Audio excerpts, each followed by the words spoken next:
नहीं तो भाभी तुम आसबार डेरी देखी लेखुची एबे चिठी हेले कौन लेखबी मुही पारु नहीं तो भाभी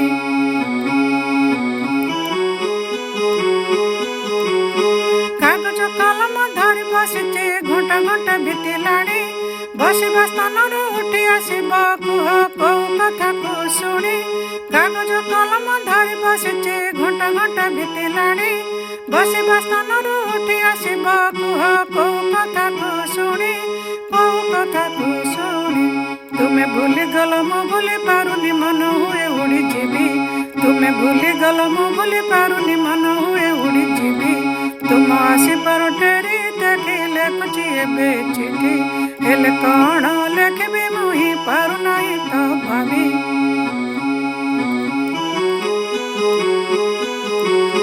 आंब तोटा छाई राज दोली झूला मने पकई देबी कि झरणा कूଳରେ जन राति गप प्रभावित करिब कि आंब तोटा छाई राज दोली झूला मने पकई देबी कि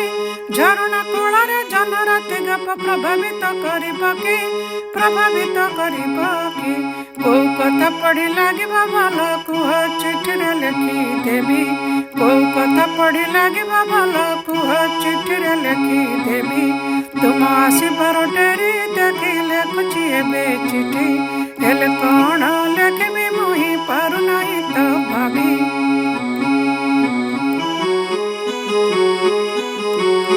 लेखु लेखु अनेक लेखि देलेणी न जानी भावार्थ किछि समय हेले पढ़िब निश्चय उत्तर आशा रखुछि लेखु लेखु अनेक लेखि देलेणी न जानी भावार्थ किछि समय हेले पढ़िब निश्चय उत्तर आशा रखुछि उत्तर आशा रखुछि बेले बेले मत कहीं के जानी तुम मीठा स्वर जाए सुभी बेले बेले मत कहीं के जानी तुम मीठा स्वर जाए सुभी तुम आसबार डेरी देखी लेखुची एबे चिठी हेले